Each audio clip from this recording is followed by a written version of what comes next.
Yeah, no, I agree. I mean, I talked with you about this before, so you know, obviously, that I agree. And I had seen this Twitter stuff going on, for those that don't know. I mean, like every few years, there's some woman in poker who brings it up again, like, oh no, poker is sexist.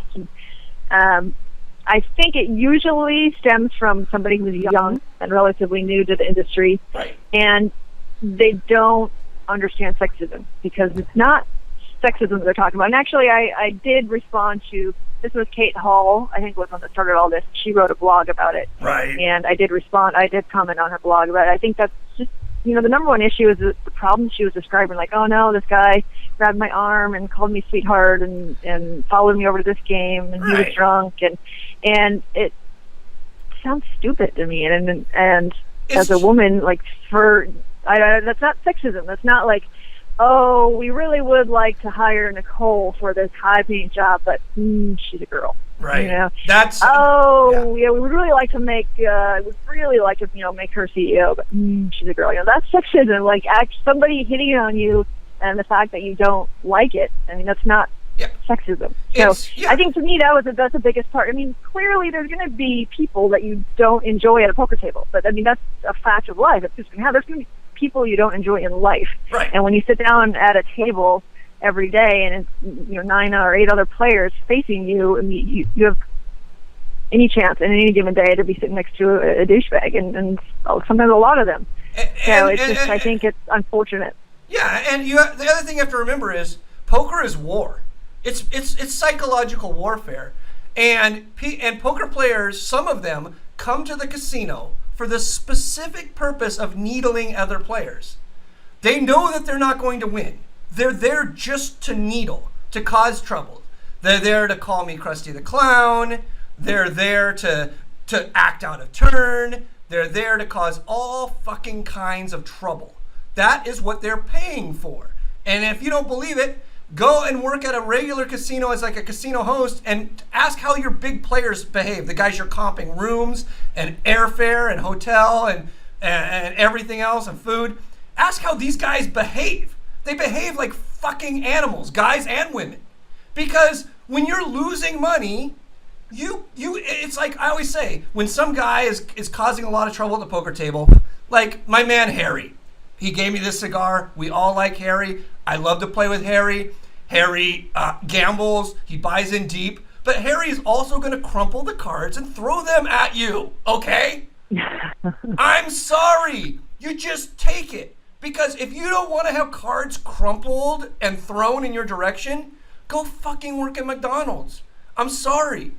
This isn't online. This is live poker. Rich guys, the guys you want to play with, you know, sometimes they got to blow off a little steam, and it's not about being a man or a woman. He don't, like, when these guys go and they decide they're going to needle you, when they decide that you have a weakness that they can exploit, they're going to exploit it, you know? Like there's another guy I play with, Amr, an Indian guy, Amr. Everybody wants to play with Amr. For a long time, this other guy would smoke his little steam thing at the table, right? I mean, for a year, this guy was smoking the steam thing at the table. And this guy's a professional poker player. You guys know the vapor steam thing? So, for a year, this guy was smoking the vapor steam thing at the table. Nobody gave a fuck. You can't see the steam. Nobody really cared. He would do it very, like, surreptitiously. I mean, he would do it sort of, like, away from everybody. No one ever... half the time, I never even saw him using the steam thing. But then, after this guy had felted Amr in a couple of pots, Amr decided that he wanted all the steam things off the table, right? And the professional who's using the steam thing is like, fuck you, I've been using this steam thing forever. And he's like, no, I want this steam off the table. I'm getting cancer. I know that I am getting cancer. I am getting cancer. The steam is off the table. If you use the steam thing, I want you thrown out of the casino. And then he calls the floor and he calls the supervisor and they make the poor guy take the steam thing off the table. The guy gets so mad that he leaves the table. This guy's a professional poker player. Amr won. He won. He just needled the guy off the table, a professional poker player. So it's warfare, man. It's fucking warfare. You got to get in there and fight. And if you're going to get mad if a guy calls you darling, every fucking person at the table is going to call you darling. I'm going to be the first one. I'm going to be like, hey, darling, what did you have? I want you to leave too. You know, it's warfare. You can't, the cards are equal. Poker is fair, but the psychological warfare is what it is. And so if somebody thinks that they're going to walk into a casino and sit down with a bunch of rich guys or women and take their fucking money politely, they've got another thing coming. That's not the way the world works. They're not going to just hand you their money politely. They have a motivation for being there, and for a lot of people, that motivation is to needle the shit out of you. So get used to it. Just get used to it. That's all I can say about that. You have to, you have to be slightly, what is that? You got to be a sport. You're in the poker industry. You can't make everybody mad. So you can't just come out and say that women are lying or whatever. Women, men, blacks, whites, Hispanics, Asians. Everybody has their own personal opinion of how they're treated at the table, but there really is only one factual opinion. And Lyman has it. Well, I just have 17 years of observation, and I have some data points, but basically, here it is. Let me take a puff of this cigar.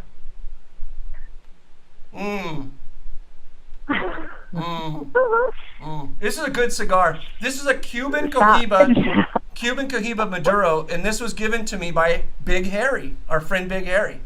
Yay. Big Harry's the nuts. Big Harry has an amazing cigar collection, and whenever he comes to the casino, he brings the cigars and I buy the booze. So we have a symbiotic relationship, I think that's called. So anyway, I got into an argument on Twitter. Oh, believe it or not, I got into an argument on Twitter. Can you believe it? And it was about sexism in poker, and it went all the way up to the Queen Bee, Vanessa Selbst. You know, when you get to Vanessa Selbst, it's like one of those video games. I was at like the last level before I win the video game. So I got all the way to Vanessa Selbst, and Vanessa Selbst's basic argument before she gave up and ran was, well, you don't understand that there's white privilege in poker. Okay? This was her argument. There's white privilege in poker. Let me take a puff of this cigar. I'm going to go on a tangent right now. So then I started. It refused to engage with me. She just like said, "There's white privilege in poker," and then she did mic drop, white privilege in poker, and then she like left the conversation. But I was thinking, well, if rich white men who do have privilege in the regular world, I don't deny that at all. I don't deny for a second that rich white men have privilege in the real world. Like, if you're going to go work at Goldman Sachs, yeah.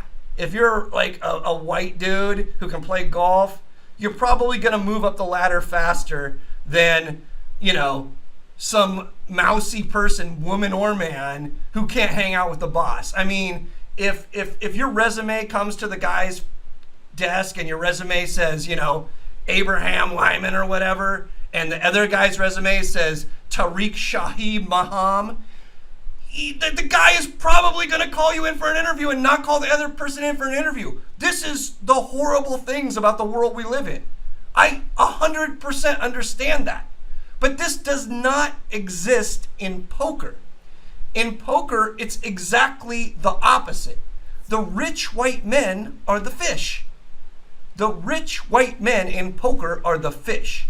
When you walk into a poker room, the last thing you want to see is a bunch of young, multiracial, multi-ethnic, multi-sexed grinders. The thing you exactly want to see is a bunch of old rich guys saying that Obama's a fucking Muslim.